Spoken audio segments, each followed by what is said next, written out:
Thank you for joining us for the Conform to Christ podcast, where we seek to engage the mind, affect the heart, and call people to follow Christ. My name is George Mays. I'm here with Jay Jones, and this is Text Driven Tuesday. Good morning. And here we are again. Yep. Back at it. Yep. Monday morning. It's a repeat. It's a repeat of last week, it feels like. Yeah. Same weather conditions. Same thing. Okay. Yeah. It's even a little muggy in here. It is kind of hot in here. Yeah. I was thinking that. Yep. Back in Romans. Which that should say something, because I'm always cold. Yeah. And I had to take off. I came in here with a jacket. I had to take my jacket off. So it's a little warm. Well, it'll be Tuesday when this comes out. Hopefully everyone is okay. Yeah. Bad weather coming. Oklahoma. Yeah. Yeah. I guess that's a segue into the sermon. It definitely could be. For Sunday, because I wanted to talk about this because you had two opening illustrations that I just think are interesting for us to talk about. Okay. The first was I'm all about it. First was tornado last week. Yeah. Well, what day was that? Was that Tuesday? Tuesday night. Yeah. Yeah. It wasn't even really supposed to do anything Tuesday, was it? Like just some rain? I think they were expecting that there were going to be some thunderstorms. That's normal. Yeah. But it wasn't normal at all because Mm-hmm. they usually form in Texas and then they move northeast and they'll like roll through in a line. Right. And then they just, if you watched the, I don't know what it's, the radar or what it is, precipitation, it just like formed like southwest of Cache, just like a bubble. And then it was north, and What do you? it was kind of crazy. How long did the sirens go off for you? Do you have sirens No, out there? I don't have sirens You don't out have any where I'm at. sirens? You just gotta. No, they were going off in Cache though. Philip was saying he was in his little bunker for a couple hours. I think. What do you guys do? Just sit there and watch TV? We got helmets. Play some Call of Duty. We got baseball helmets, catcher's helmets. So we try to get one for everybody, and then we make sure everybody puts their. Well, they got a saying, you know.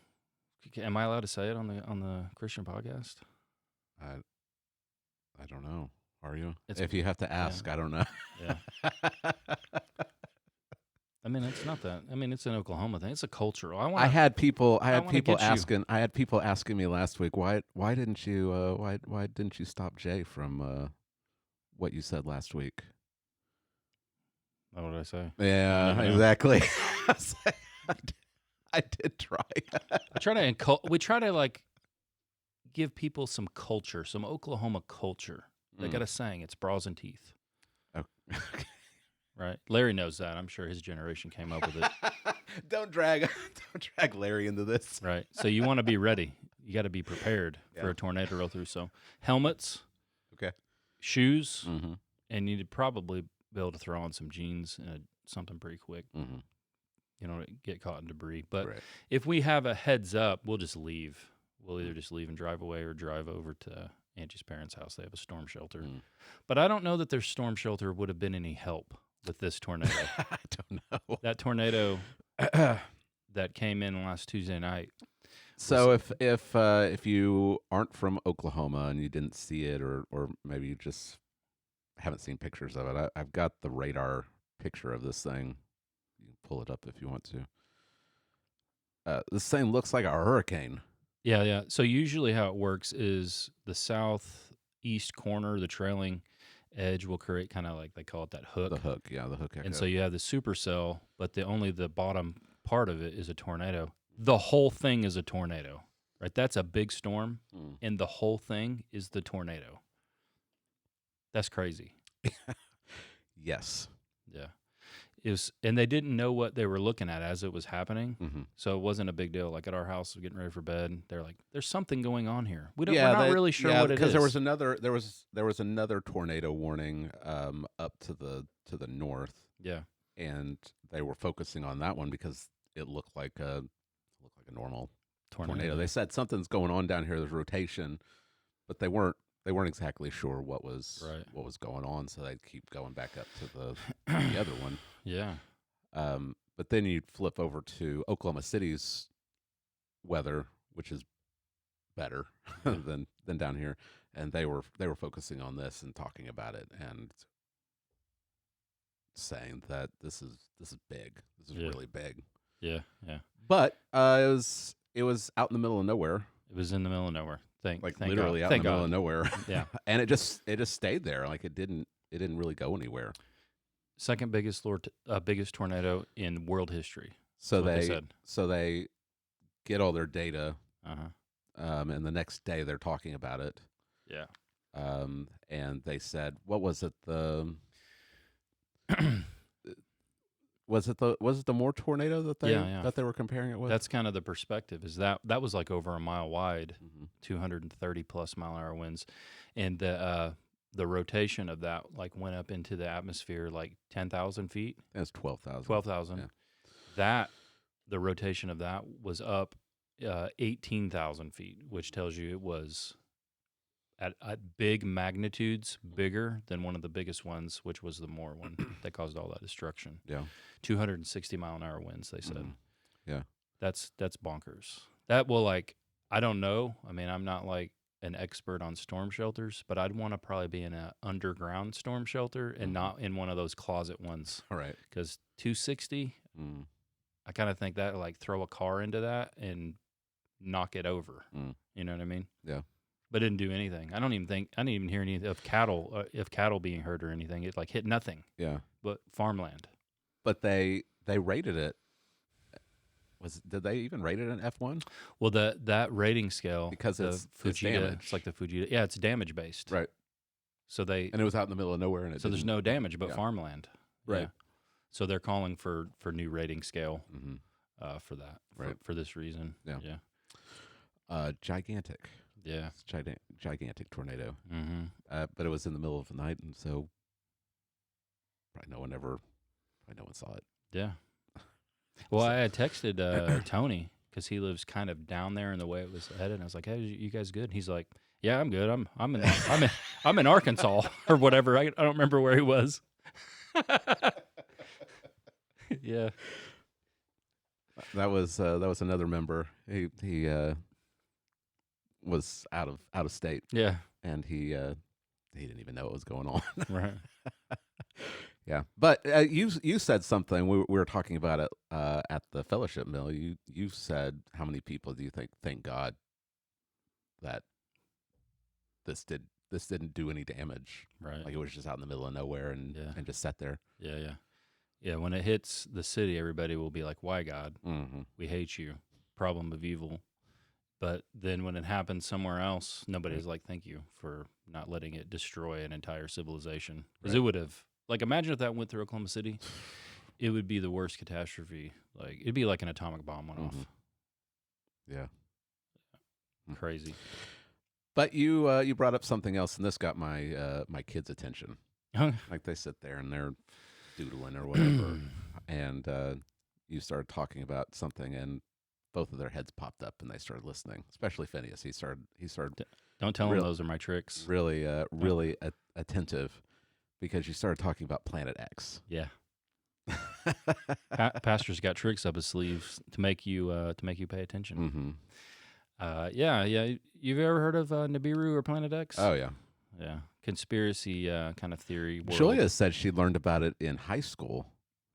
Yeah, they've been talking about it a while. And I don't remember learning about it in high school, but she went to high school in Florida, so who knows what kind of...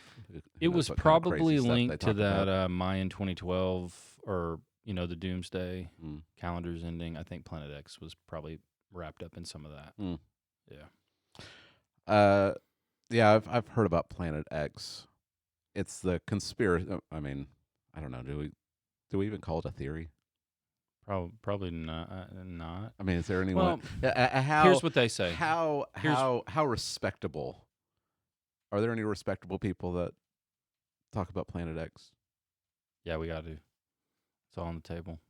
Wait. You mean do respectable people? Are there any respectable people? I'm not talking about you. Like scientists? Yeah. Is there anyone at NASA that's talking about Planet X? Are there any? Well, that's part of the conspiracy, because if they know, they would never tell us. Never tell us because of what will happen. Okay.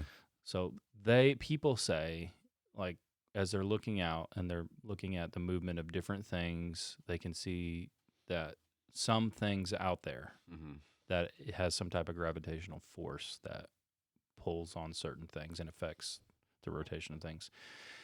And so there's a speculation that there's a gigantic planet that's way out there, like we're beyond like Pluto. Mm-hmm.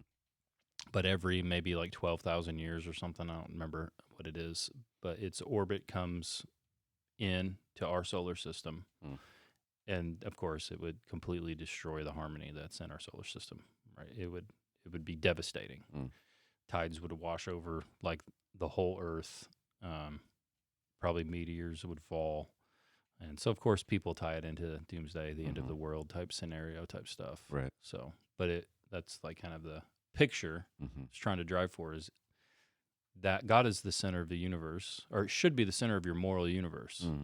When he's not, you exchange the glory of God for something else. It's like this other thing comes in, and all of human society now is thrown out of whack. Yeah. Yeah.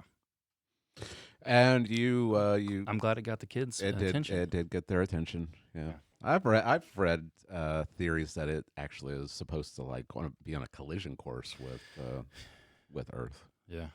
Yeah. Well, the gravity would be so big. Supposedly, it's like a failed star.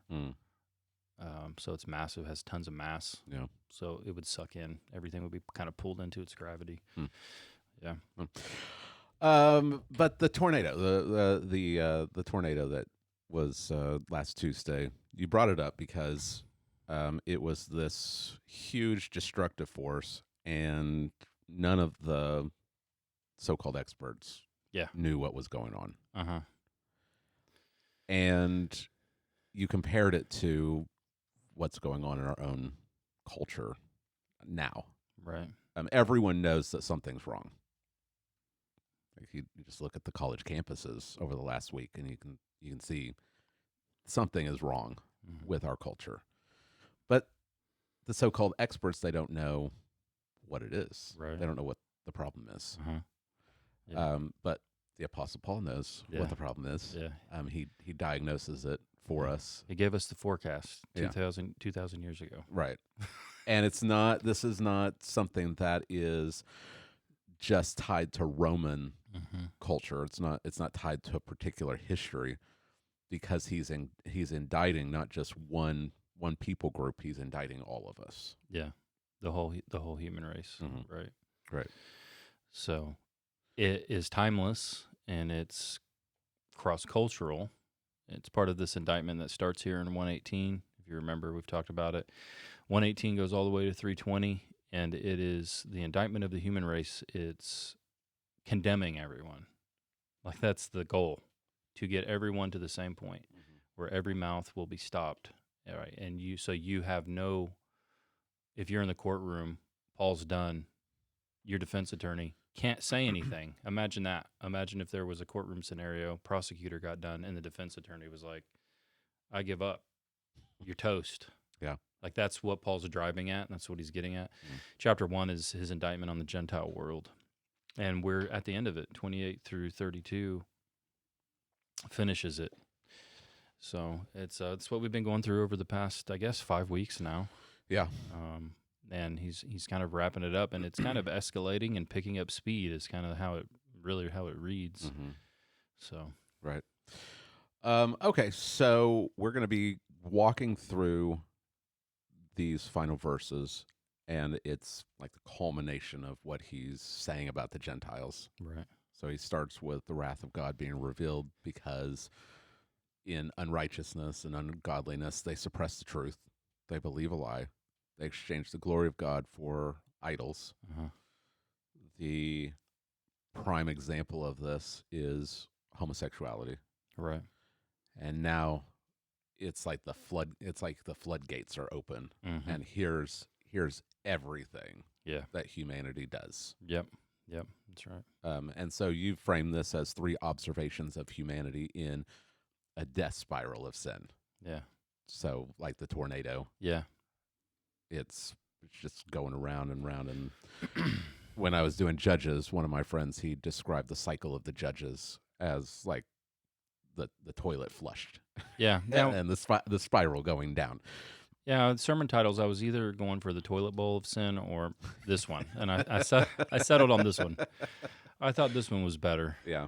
Yeah. and there was a perfect illustration to help me That's out. right. So I Yeah. went with the death spiral of sin. Okay. So 3 observations of humanity in this death spiral. Mm-hmm. And the first one is how the death spiral begins. Indeed. Should I read it first? Oh yeah, sorry. I was so You were all thinking about Nibiru. I was talking about Planet X and tornadoes, and I just completely forgot. Yeah, let's all your favorite topics. Let's read. All right. Here's how it ends. Here's how chapter 1 ends. Beginning verse 28. And since they did not see fit to acknowledge God, God gave them up to a debased mind to do what ought not to be done. They were filled with all manner of unrighteousness, evil, covetousness, malice. They are full of envy, murder, strife, deceit, maliciousness. They are gossips, slanderers, haters of God, insolent, haughty, boastful, inventors of evil, disobedient to parents, foolish, faithless, heartless, ruthless. Though they know God's righteous decree that those who practice such things deserve to die, they not only do them, but give approval to those who practice them. End of indictment on the Gentiles. Right. Yeah. Okay. So now we can come back. Now we can come back. The 3 observations. The first one is the observation of how the death spiral of sin begins, and this is verse 28. Yes. And verse 28. These passages are really clear. Like they're not difficult to interpret. I feel like most people that read their Bibles can understand what is said here. Right? It takes some guy, some liberal guy in the UMC church that has a PhD to tell you that this doesn't mean what your eyes are reading. Let's not bring them up yet. No, not yet. Yeah. So if you look back at the text, you'll see clearly that it begins in the mind. Since they did not see fit to acknowledge God, God gave them up to a debased mind, right, to do what ought not to be done. And of course, it's linked to what has already preceded, verse 18, the suppression of the truth. This is a mental activity. Futility in thinking, 21. Exchanging of the glory of God, 23. Exchanging the truth of God for a lie, 25. All mental activities. And here he is telling us very clearly, he's already spoken to how sin affects this religious sphere, the worship sphere. That's better. The worship sphere, idolatry. The sexual sphere, homosexuality. Now, this is really becomes total when he elaborates about how sin has completely infested the mind. But it begins not with God giving us over. It begins with us trying to empty our minds of God. So the King James actually captures it perfectly. It says, and even as they did not like to retain God in their knowledge, God gave them over to a reprobate mind. So acknowledge here is not like, you're sitting around playing dominoes with your buds, and then your friend comes in late, and you're all like, hey, it's George. Acknowledge your presence. This isn't acknowledging God's there. It's not tipping your hat to God. It's trying to put him out of your mind. The Greek literally says they did not consider God in knowledge. I like the American Standard Version. As you were going through it, I was looking up different translations, and I think I like the American Standard Version. It says they refused to have God in their knowledge. Yeah, that's good. And you see that, and we have to be careful in our own, even as Christians, we have to be careful in our decision making and the way that we live our lives, because we can go through making decisions without thinking about God at all. Yeah, we depend true. on our own knowledge.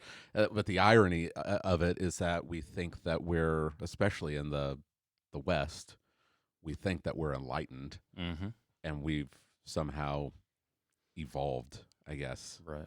And the irony is that we've actually become foolish. Yes. Can't avoid talking about the Methodist, because they had their General Assembly this last week, and I've been watching clips. And you've got, so the big thing is all the liberals in America, they voted to now affirm homosexual ministers. Now they can ordain openly homosexual bishops. Is that what I don't know. Yes, yeah. And what's so telling is when you watch these clips, you've got all the ministers from Africa coming and asking. I mean, one of them's even asking, "Why is everyone standing up and introducing their pronouns Yeah. before they speak?" Right. And the progressives, the liberals from America, are acting like the African Methodists just need to get with the program. Right. Like we're enlightened. I read something that said, I don't think it was this year, I think it was last year, that one of the progressives said to one of the bishops from Africa, "You need to grow up." And that's the mindset Right. of the liberal, especially in the theology world in America, is we've now taken the next step in like evolution of thought. Right. Yeah. Yeah. But everyone can see like where that is leading. Yes. It should be obvious. So yeah, this is where this spiral begins. You say, or we say, as the human race, we don't want God in our minds. We don't want him influencing our moral decision making. And we don't just like stay neutral or somehow get better. Like we aren't evolving into a higher way of thinking. Because God does something in return. He gives them up. Again, third time. So God gave them up to a debased mind. And that means, literally, that means a mind that cannot function correctly. So you can believe the liberals and all of the intellectually enlightened people, or you can believe God. God says they can no longer think how I designed the human brain to think, because the human brain is designed by God to function with God at the center of your being. And this is where Nibiru or Planet X comes in. Right. So the glory of God, the sum total in of all his perfections and his majesty, like you're created to live in constant fellowship and relationship with God, and it keeps your moral solar system running like it's supposed to. But Planet X has come in because you don't want God anymore. That opens up moral relativism, and now the whole thing is out of whack. Like nothing's working. The tides aren't working. It's raining fire, and everybody's singing along to like how about a celebration of how enlightened and progressive we are as humans, while the whole world is literally facing Armageddon and burning. The social fabric. This really gets into like, do you think culturally the social fabric of what it means to be a human is now just coming undone at the seams? Yeah, it's all coming unwound. Yeah.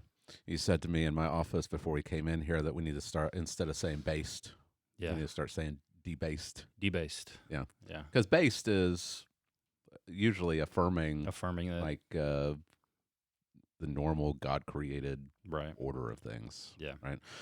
Yeah. So they become debased, and it's wild. I mean, I think that these liberals and these progressives, they really think that they're going to bring in some kind of utopia. Right. And the more that we see them just casting off all restraints, all of God's law, and trying to affirm just all of this sexual debauchery and perverseness and killing babies, and they think that they're bringing in some kind of utopia, and what they're actually doing is they're just completely destroying the culture, and themselves. Yeah, in the process. They do. Yeah. And you look at I mean, they always just look unhappy. Because they probably are. Like they're under this is judgment. I mean, this is we have to read all of 18 through 32 as one unit. Right. And so because they're suppressing the truth, God is judging them.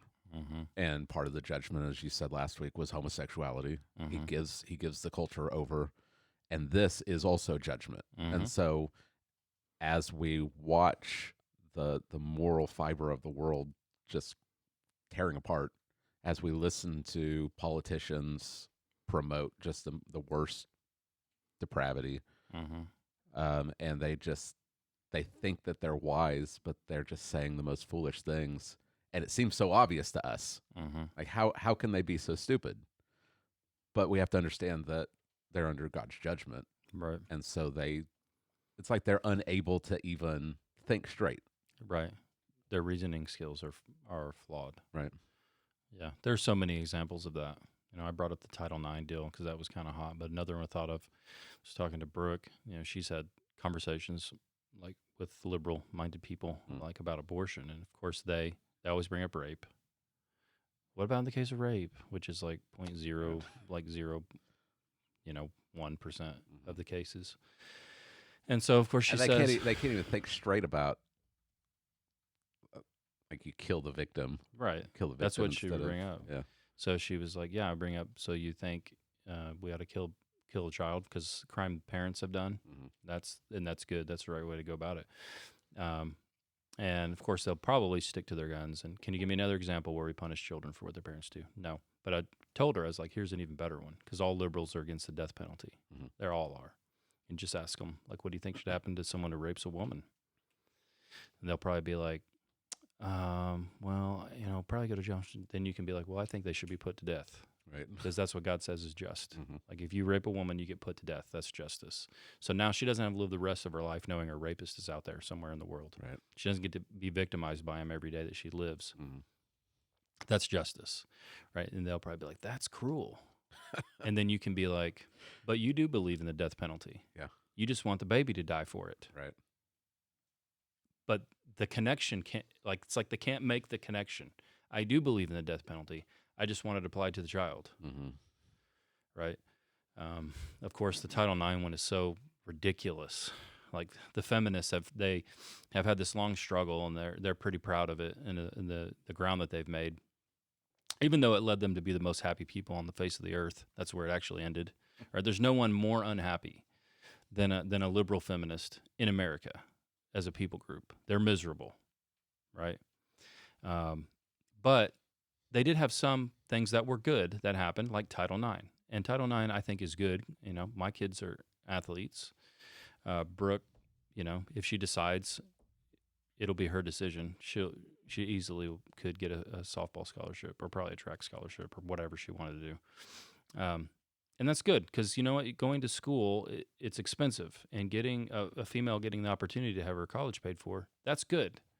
And Title IX protects that, and it says, like, on a baseball team, whatever you do for the baseball team, you got to do for the softball team. So you have this many scholarships, 11.7.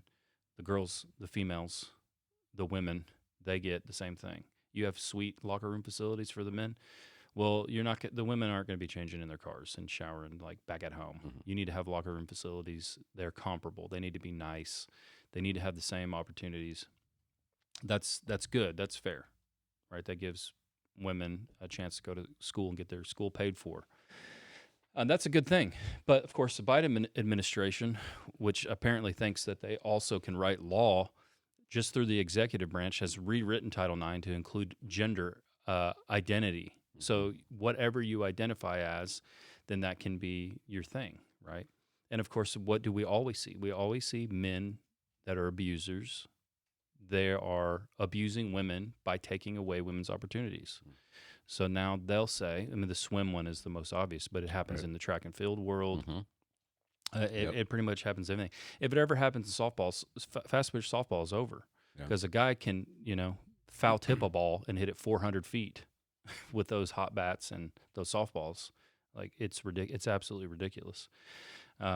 Now they gotta be exposed to some dude who wants to take out because he's perverted and wants to expose himself, and you are forced to in the same locker room, and you can't say anything about it because if you try to say anything about it, the whole college administration is going to come raining down on your head with their liberal wrath. So now your voice is silenced.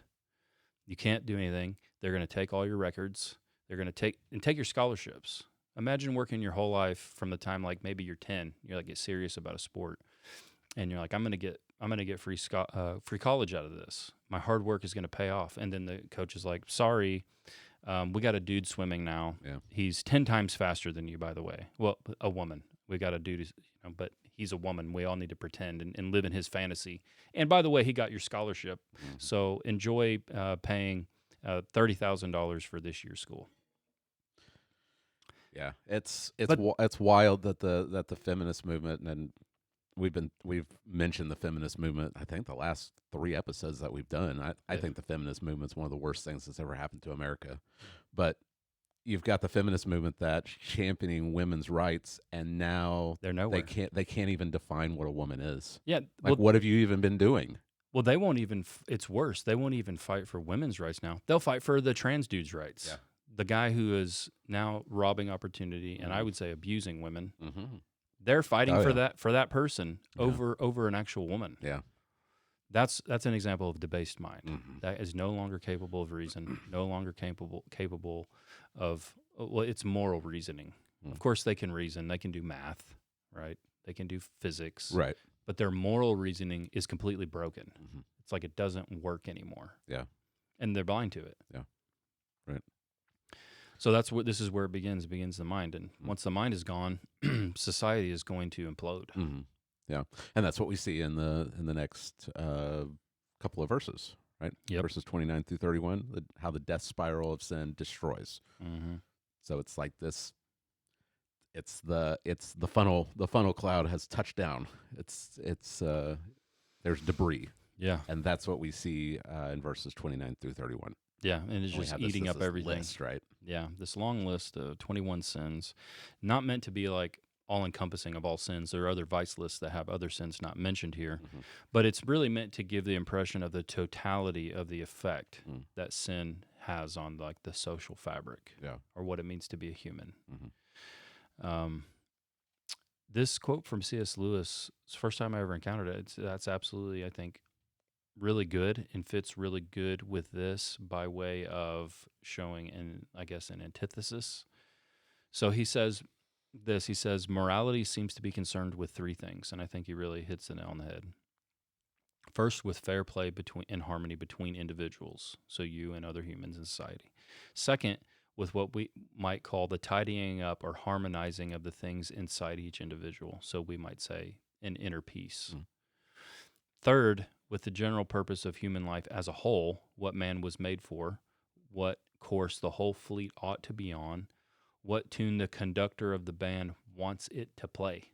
So now he's getting to the sphere of God. And in this illustration, God's the conductor. He's conducting the beautiful symphony with harmony and everything, and everyone has a part. And what happens here is the opposite of that. So if God's the conductor, and this is how we live in harmony with inner peace and with other humans, we're all just doing what we want. We're not on beat with the conductor. So we're not making harmony. We're creating dissonance. All our instruments are out of order. We're not making music. We're making garbage. Yeah. And that's kind of the picture we see here that this vice list just is throwing at us as it just unfolds before our eyes. Yeah, it's just a cacophony of just dissonant sounds. Go to an elementary school band concert, and you'd probably hear something better than what is going on here. Right. Yeah. You ever been to an elementary school band concert, Jay? I haven't.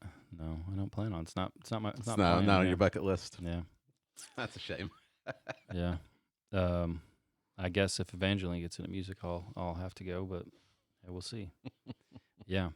So because we exchange the glory of God, that's where it all begins. It all goes back to that. It's like there's no conductor. Right. Now we're broken inside. There's no, like, people don't have peace. They're completely broken inside. In constant turmoil, even with themselves. So of course they're in turmoil with everyone else in society. And so that's how this really just unfolds. He starts with 4. And really they don't need to try to categorize these, but they really are in 3 parts presented. They are filled with, then he says they are full of, and then he says they are. That's how they come.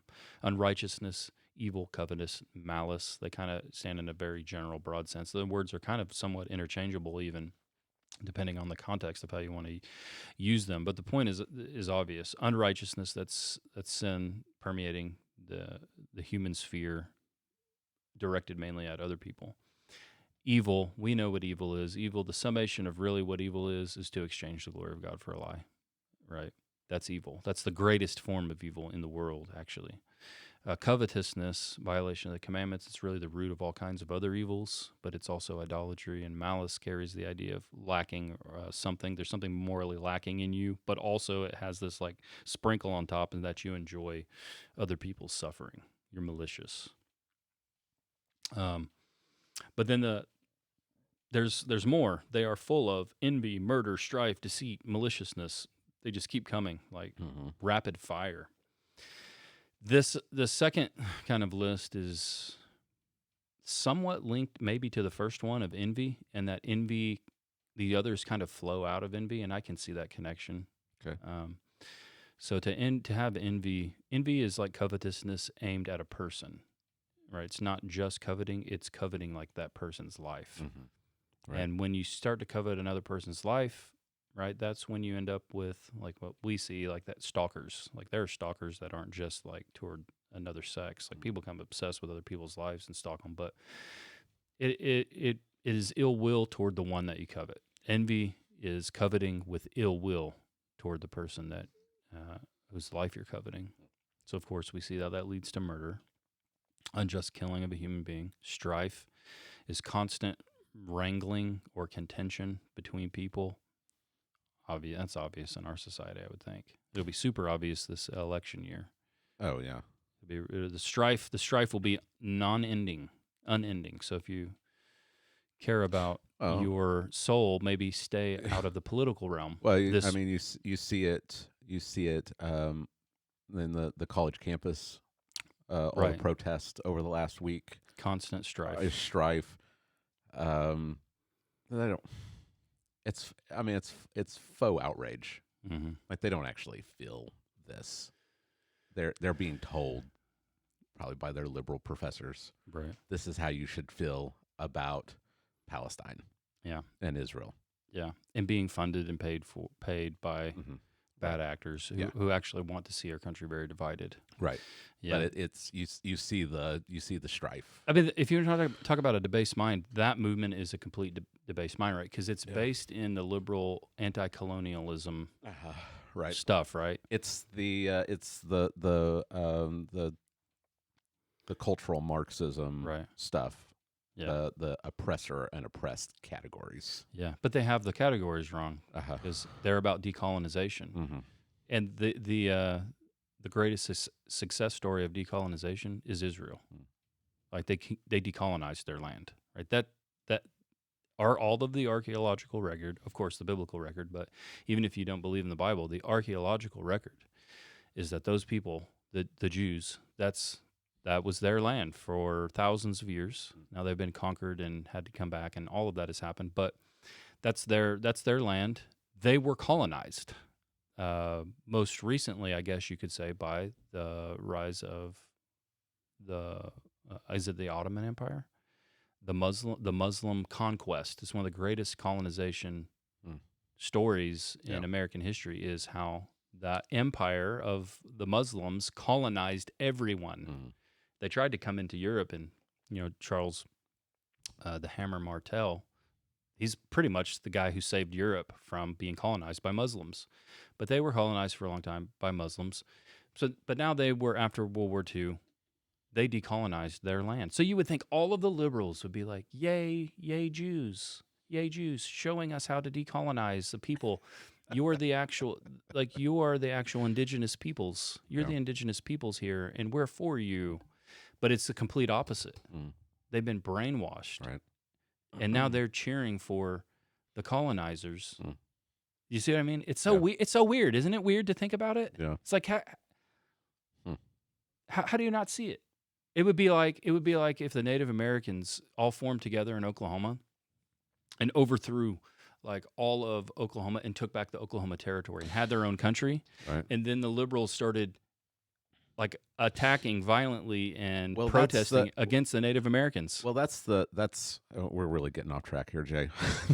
That's the problem with just Marxism in general, is you've got this constant strife. Right. Like in communism, you've got the proletariats and the bourgeoisie, and there's this constant strife between the working class and the middle class. Right. well, in social Marxism, you've got the oppressors and the oppressed. Well, what happens when the oppressed rise up over the oppressors? Right. Well, now eventually someone's going to come along and be like, "Well, they're the oppressors now," and so Right. you've got this constant strife, and that's really what's going on with Israel, because back in the 40s, you'd have people that would be happy that Israel is going and forming their nation, but now because of cultural social Marxism, Yeah. you've got, if everything's being categorized by oppressor and oppressed, but again, they've been given over to a debased mind, so they don't see how this cycle is going to constantly bring the oppressed into the oppressor class, and so you're going to have to just constantly there's no standard, there's no objective moral reality, and so you just have to think in these categories. Yeah. So you're just going to have constant strife. Yeah. So a society full of envy, full of murder, full of strife, full of deceit. And deceit is lying, like with craftiness, with the intention of like usually doing harm, right? It's not just like, oh, I exaggerated or I told a lie that was harmless. It's planned. A decoy. This word carries the idea of a decoy. I didn't know my son had business dealings with China. Is that kind of stuff? Does that fall under deceit? Yeah. How did this 1.5 mil get in my bank account? I did not have sexual relations with that woman. Yeah. Yeah. So deceit. We don't know anything about deceit in American politics. Mm-hmm. Do we want to go down the JFK rabbit trail right now? You're tempting me so much. You're tempting me so much, George. Gotta resist. Okay. All right. And then maliciousness, again, kind of a repeat. But then there's 12. And the 12 that are listed next is now they are. So they are filled with, they are full of, now it's they are. Interesting, one commentator pointed out in the pagan Roman culture, all of the Romans would have agreed with this part of the list. They would have said, all of these, if your culture is filled with these, then the social fabric of who you are as like a people is in danger. So these people are dangerous to a society. I found that to be very interesting. And it just shows, I think, that as far as people can fall into paganism, we can't escape the truth that is written on the human heart. You can't escape it. You can suppress it a lot, but a lot of it is going to bubble out. Like if you want to have a fully functioning society, everyone generally agrees these people are dangerous to society. Okay. I just thought that was very interesting. And a lot of these, just looking at them, are things that I think a lot of people don't even think about. Right. Like gossips. Yeah. No one's thinking about gossip as destroying the very fiber of society. Right. Yeah. Gossip, slander. Gossip is, talking about people when they're not around. And it can lead into unintentional slander. Gossips usually aren't like set out to destroy someone's reputation. They just enjoy talking about other people. You know what they call gossip in a Baptist church, don't you? Prayer meeting. Oh, I was like you said the deacon body. That's how I thought you were going. That's probably slander. Yeah. Slander is destroying someone's reputation. So I heard someone say it's like murdering someone's character, and that's why it's right.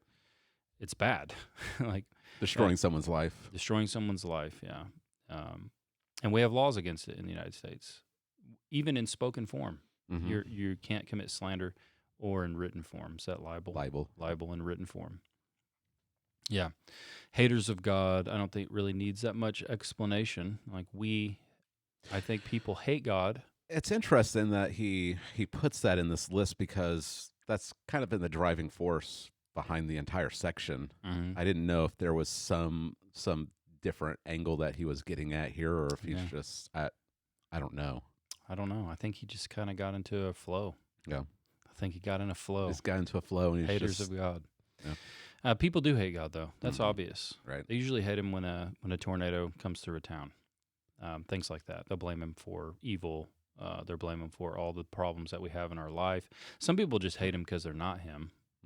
Right. So their conscience as much as they try to suppress it, they can't escape it. So they might even profess that there's no such thing as God. I don't believe in God, but yet they'll rail against him. Like I don't believe in Santa Claus, and I don't rail against Santa Claus.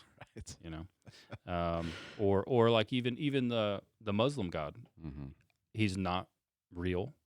Or a demon. He's a demon. Did you see? I don't remember what college campus it was, but there's a picture of all these college students bowing down to Allah, right?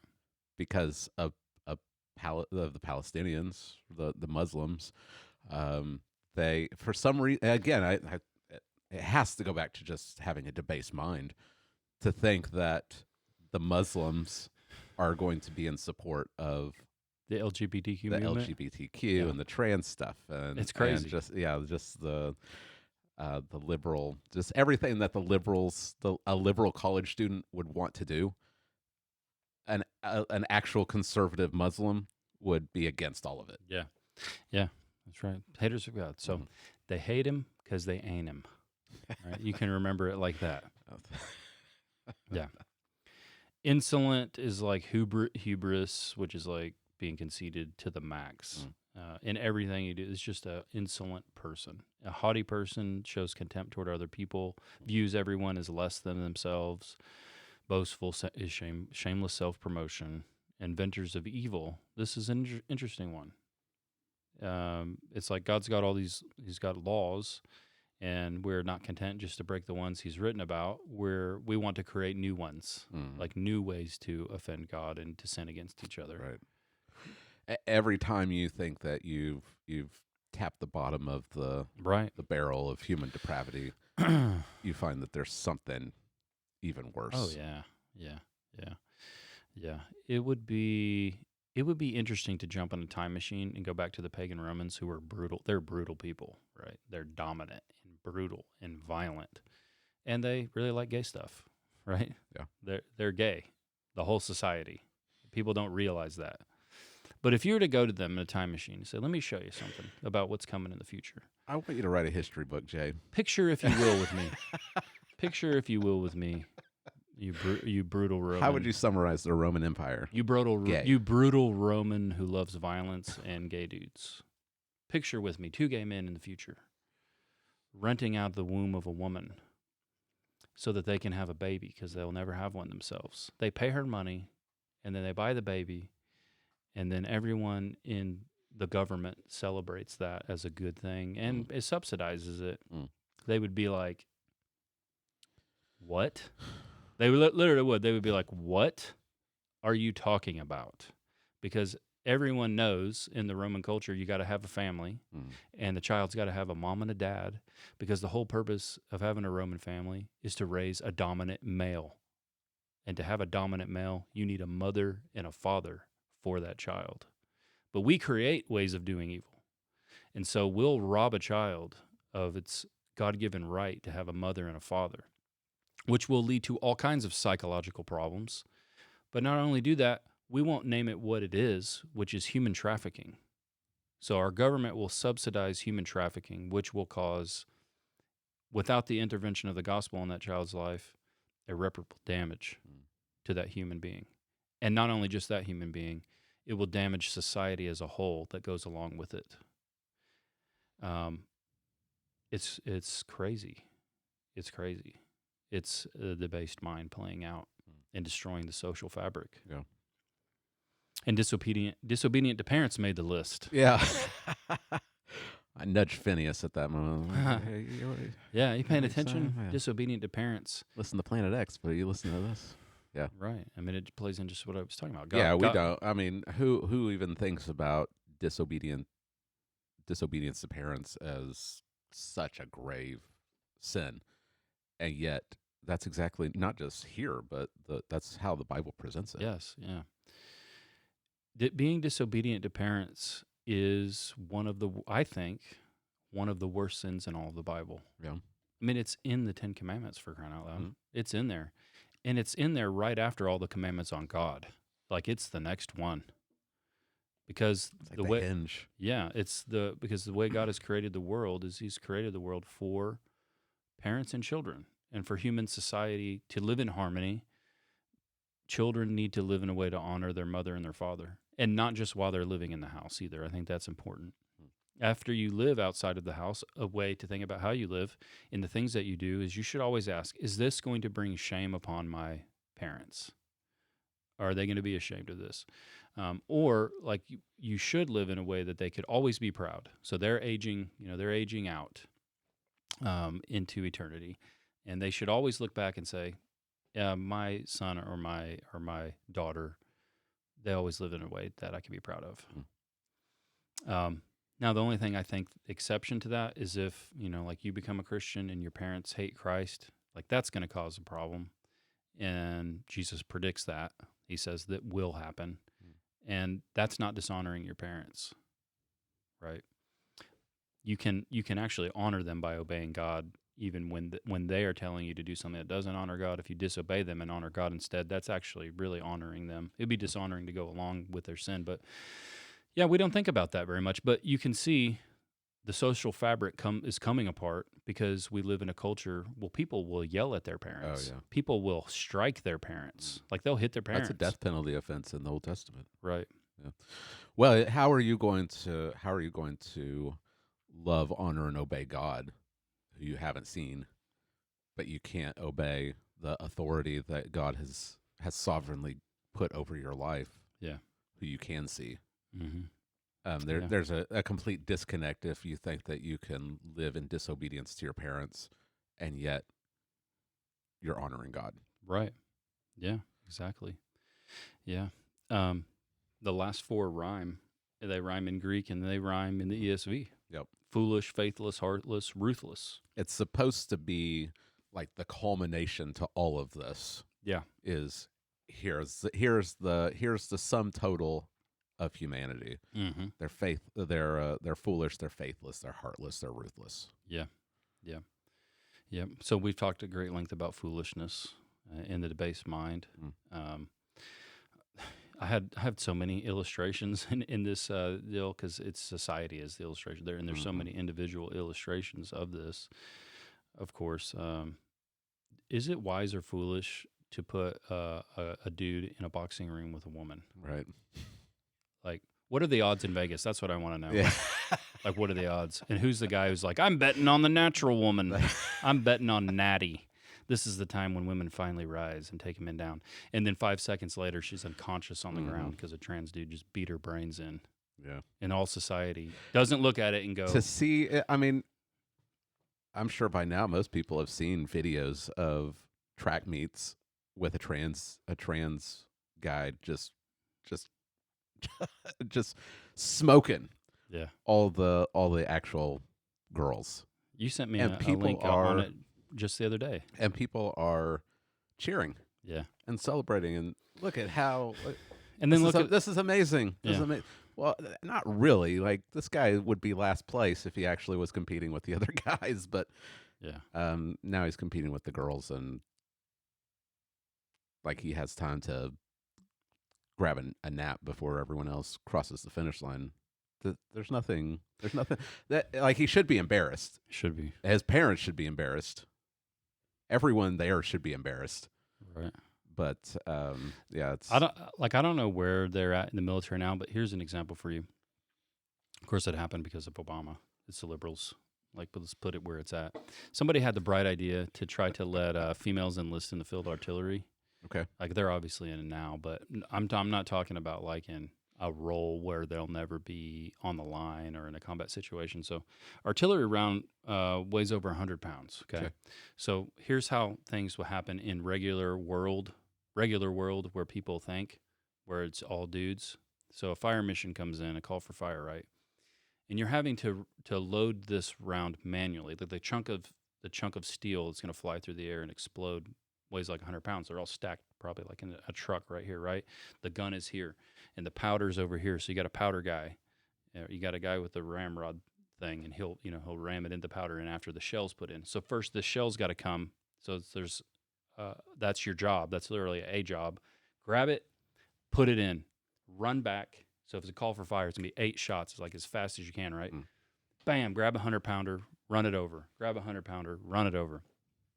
And so, of course, the the brilliant people in the liberal world were like, women can do that job. Mm. And they can't. A woman cannot pick up 100-pound block of steel. Maybe one time, and then like she's toast. But to do it repeatedly, like quickly, and then to do it all day, because that's the job. The job is all day. It cannot be done. So it's foolishness. Like maybe there's 1% of all the females in the world, like maybe that lady that they call the cyborg that fights in MMA, but she fights against other women, destroys them, right? Cyborg. Maybe she could pull it off for a couple of fire missions, but she's not doing it all day.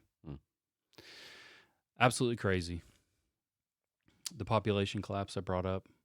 Is there anything more foolish than like a human race going, you know what, let's do? Let's not have babies and just let all of human society die. Right. Because we won't have children. But that's what's happening globally. It's weird that Elon Musk is the only one bringing it up. You know? Yeah. Everybody else is like, too many humans, not enough resources. And he's like, we have enough resources here for like 40 billion people on this planet. And we're all going to die because we won't have babies. Yeah. A secular person. So weird. So strange. Yeah. You know? Faithless. Not someone who keeps their word. That's what it means. It's not really directed at God, but you could direct it at God. And you think about the covenant of marriage. That's a covenant. That's your word to God and to your spouse. Covenant breaking. Faithlessness. Our whole society is filled with faithlessness and people who will not keep their word. I think we can even talk about the people who deconstruct from their faith. I mean, they're being faithless. Right. Like they've made this vow to God, and now they're leaving. Did you see that tweet that was going around? It was like baptismal questionnaire in Africa or something. It was in Southeast Asia. Yeah, I saw that. It was really good. Maybe you can find it. Let me see if I can find it real quick. It's really good. Where did I see it? That's the real question. Where did you see it? That's the real question. I don't know where I found it. It may be a minute, but I'll see if I can find it. Heartless is lacking any common decency or compassion toward other people. Like if you're heartless, if you can look at someone and you just have no compassion at all. Ruthless is without mercy. It's like a brutality without mercy, lack of mercy. And it perfectly describes human society, right? The best illustration is for any American right now to just sit in their room, open their eyes, and look at their society. You see all of it, all of this that is listed.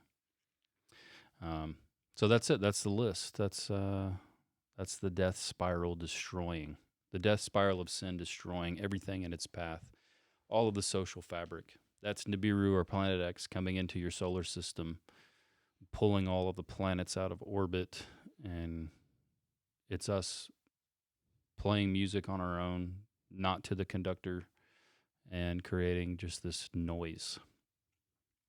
That's the second one. Yeah. You still looking? Did you find it? Yep. Here we go. Just on time, George. Just on time. There you go. Baptism questionnaire from a church in South Asia. Are you willing to leave home and lose the blessing of your father? Are you willing to lose your job? Are you willing to go to the village and those who persecute you, forgive them and share the love of Christ with them? Are you willing to give an offering to the Lord? Can you imagine if we asked that in like a Baptist church here in Oklahoma? Are you willing to give an offering? Are you willing to be beaten rather than deny your faith? Are you willing to go to prison? Are you willing to die for Jesus? And then I like the comment there. American Baptism questionnaire. Do you have feels for the main character in The Chosen? Yeah, that's perfect. That's perfect. It captures it. I mean, that really is convicting. Yeah, it is. Yeah. What is the one that you heard? Do you? I don't know if it's part of Catholicism, or do you denounce Satan and all his works? That's right. Is that one? Yeah. It would be pretty awesome to like do like a secret op to get to that point, and in front of the whole congregation, when they ask you that question, you say, "Yes, I denounce the Pope and all his works," and then you just drop the mic and walk out. I guess if you want to waste your time. Legendary. I mean, it'd be worth it. Let's put Larry on that. Larry, you want to do a secret op? No. So that's it. That's how the death spiral of sin destroys social fabric coming undone. All right. Well, the last verse, how the death spiral of sin condemns. Mm-hmm. One verse, kind of sums it up. Though they know God's righteous decree that those who practice such things deserve to die, they not only do them, but they give approval to those who practice them. So there are layers of things that are known in this section of Romans and in this last verse, right? So you know God's righteous decree. So first we suppress the truth of who God is, but not only do we know that he's there, we also know what he does not want, right? We have that moral compass, our conscience, bearing witness to us of that God is not pleased with all of the things in this list. So we know that his righteous decree, but we also know the punishment for breaking the decree. So we know that people that do these things are worthy of death, like they deserve to die. Mm-hmm. So the condemnation comes in that we know that we deserve to die, but we'll suppress that truth and ignore it like it's not there. We also suppress what God wants us to do and wants us not to do, and we suppress the truth of who God is. So we're condemned in that we suppress all of these things, but we do know them. It's not that it's not known. And he'll talk about it in chapter 2 with the conscience. Mm-hmm. That's what your conscience is given to you for. Right. It tells you what God's righteous decree is. Yeah. So there is a connection, really. There's a connection that you have. People always wonder, like, how do I even begin to talk with someone about the Bible or the gospel? There's already a connection because you're both people that outside of Christ are condemned. Mm-hmm. And the little secret that God tells you, because God knows the human heart, the little secret is that everybody, no matter what they say, know that he's there, mm-hmm. and they feel his judgment upon them. Mm. They know, and what is known is that we deserve to die, mm-hmm. for what we've done. And so there's a starting place. Like you can even say, look, that shame and that guilt that you feel, where's it coming from? It's something that you know. Now it's something that is, psychologists might call it a repressed memory or something, right? From your early childhood. Because the older you get, the more the conscience becomes hardened. And so you've got to suppress it so much. It may become like an old repressed memory of, but it's still there, mm-hmm. right? It still comes out. Right. But we know we deserve to die. And we know that we deserve death. And this is where the condemnation comes to its final point. Yeah. The Gentiles, he summed it all up with this, put a little bow tie on it. You are definitively condemned. What's wild is that even though they know this, they still do it. Yeah. And they celebrate when other people do it also. And so we can watch this clip. Okay. You got a clip? It's from the United Methodist General Conference. Yeah. I don't know if you've seen this. I don't know if I've seen this one or not. This was from their final day. They're at their worship, put it in quotation marks, their worship session. After they have just approved the ordination of homosexual bishops. Yeah. This was part of their closing. I'm so glad that Philip chooses excellent songs for us to sing, because I made the mistake of watching this Sunday morning before I came to church, and this was stuck in my head. Oh no! Until the songs that Philip chose for us to sing just blasted them right out of my head. You're definitely going to want to turn the sound up on this, Jay.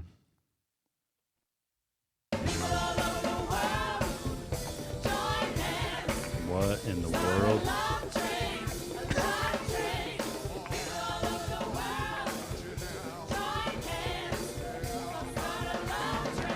What? You know it's not the Baptist. You know this isn't going to happen at the Southern Baptist Convention because they're dancing. Yeah. Look at them though, Jay. I mean, really, this is one of the most liberal, mainstream denominations. They've just made this wicked decision in contradiction to God's word. You had African brothers and sisters stand up. One of them had his Bible, and it's like, this is the word of God. This doesn't change, and they ignored them. Yeah.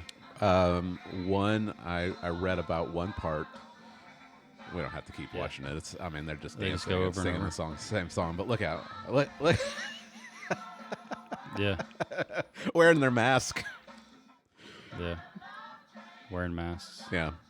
I read that you got all the white people in there clapping off beat. Yeah.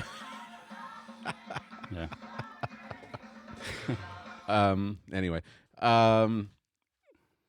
you've got at one point, I guess one of the I don't know if it was one person or if it was just the progressives. They insinuated that American dollars go to help African churches, and if the African churches didn't basically get in line, then that may change. Yeah. So they're blackmailing other churches, right?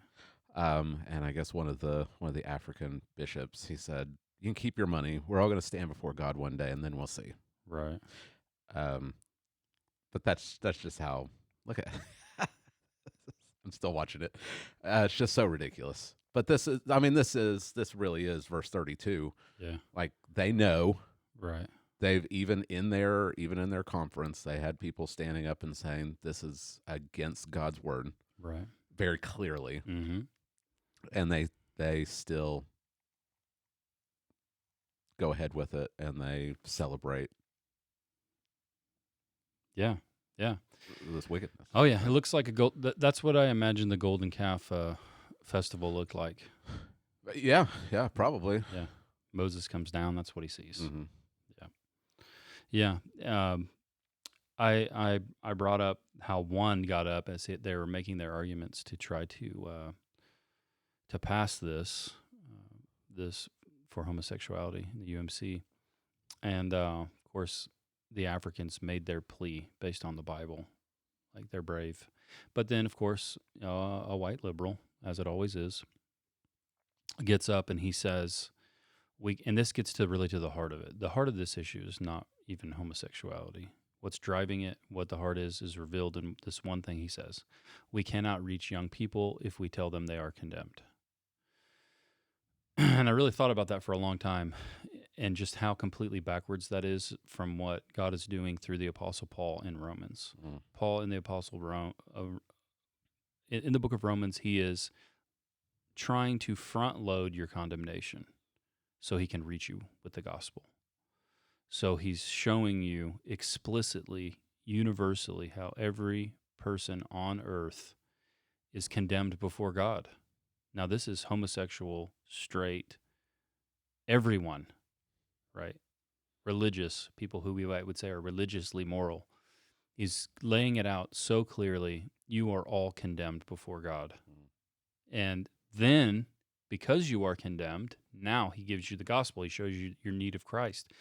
So we cannot reach people if we tell them they are condemned. What I think is biblical is if you're not condemned, then you don't need the one who was condemned. Right. And so the heart of this is the spirit of Antichrist. Mm-hmm. The spirit of Antichrist is alive and well and moving so clearly in America and so clearly in the UMC. We can't reach people if they don't know they're condemned. That's the truth. Why are all these mainline denominations, these liberal mainline denominations, shrinking?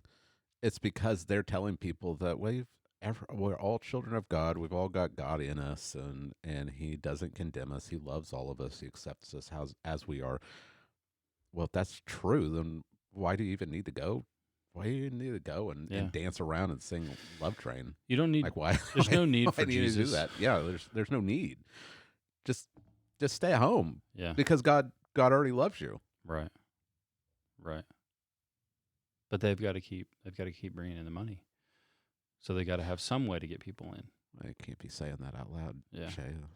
Yeah. Oh, can you imagine Wesley? Oh, Wesley. You're trying to get me off track again because I just learned something about Wesley this weekend that is wild. But I'm not gonna talk. Okay, I'm not you gonna can tell talk me about it. I'm not gonna talk about it right now. I'll Jay. remind you Okay. later. All right.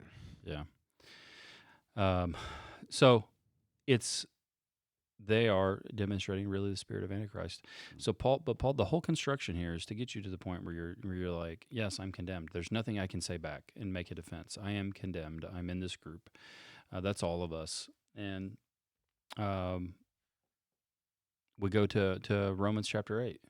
Romans chapter 8, the same terminology is used for Christ, who is the condemned one. Yeah. So in these passages, he gave us up, or God gave them up. God gave them up. It's repeated. And this death spiral of sin it's not just us doing this in the context, it's God's wrath on humanity. God makes a willful decision to give us over to ourselves, which is God's wrath. And in Romans chapter 8, we see that wrath came upon Christ. Romans chapter 8, 31 through 34, that God gave him up for us all. And then he speaks about Christ and his crucifixion, the one who died and the one who was raised from the dead on our behalf, who's at God's right hand interceding for us. So you can't get to the point where you will run to the one who was condemned for you if you don't believe you are condemned. There's no need of him. But this is the beauty of the gospel, is that God is going to great pains to get through to us in our completely morally debased minds to show us we are condemned, so that we can see the one who was condemned on our behalf, so that we can flee from the wrath of God being revealed, and we can run to the righteousness of God, which is revealed in Christ. And so the book is all put together. Again, it's put together, I don't just believe by someone who is a genius. I believe it's put together by the Holy Spirit. So the Holy Spirit gave us this, and it's put together in a perfect way so we can see our need of Christ, and that with the hope and the goal that we would actually come to him and escape our condemnation. Yeah. As I was looking at verse 31, Sunday while you were preaching, I was struck by the fact that since God is not foolish, faithless, heartless, and ruthless, yes, he gave Christ up. Yeah. Because he's like that verse is the exact opposite of what God is. He's wise. He is a covenant keeping God. He has compassion on his sinful creatures. He has mercy on them. And because of that, we get to Romans chapter 8, and he gave up Christ for us. Yeah, I didn't like sit there long, but I wanted people to have that in their mind. Like, think as I go through these verses, how God is the polar opposite of all of these. This list, he's the exact opposite of all of them. It would be a good conference. Like, if you got asked to go to a conference, it would be a topical sermon, but you could really go through the list and you could say, look who we are. And on each one, you could say, now look who God is. He is the exact opposite of this, and you could give an example. That would be kind of cool. Yeah. Well, people have been asking me about when we're going to have a conference, Chase. So just keep that in the back of your mind. I don't know. You're giving people hope. Well, I may have a criteria of when maybe that would be possible again. I'll tell you about it off air. Okay. Yeah. All right. Yeah. And that's really this is where it all ends. It ends, and hopefully we can come to that point where we could see our need of Christ and see how wonderful God is, that he would, like, why would he do that? Like, think about it. It's a good thing I'm not God. I'd be like, right. Send in Planet X, direct collision course. Direct collision course. I'm done. It's because you're ruthless, Jay. The Bible tells me that you are. Yeah. I'm very much not like God, right? God is good. He's good, right, and kind and merciful and gracious and beyond it, like those things beyond what we could even comprehend. The best picture of it is the cross. Yeah, that's the best picture of it. Yeah, the unbeliever would look at 18 through 32 and say that's terrible. How could you say that about humanity? But for a believer, as we read through that passage, we read through those verses, and we see in ourselves a description of who we were. It elevates the gospel. It just tells us how awesome God is, and how amazing the gospel is, that God would do that for people like this that are described in this way. That's the love of God. Mm-hmm. Oh yeah, yeah. So that's it. Yeah. All right. Well, we've made it through chapter 1. Jay, how many sermons is that? I think that was 11. 11 in chapter 1. Yeah. Okay. I didn't. I didn't Lloyd Jones it. Right. How many? I got a whole book in there. It's just filled with sermons from chapter 1. Chapter 1. Like, does this ever end? Yeah. Like 118. He had like 4 sermons on 118. Did he? Like and I didn't look, but I bet you he would get to that point where what ought not to be done, and he probably preach a whole sermon about what oughtness reveals about the human race or something like that. You know what I mean? Yeah. All right. It'll start to pick up more, though. It'll pick up speed more. We'll cover more ground next time, I think. Okay. Well, next week we're going to get into Malachi again. Yeah. So looking forward to that.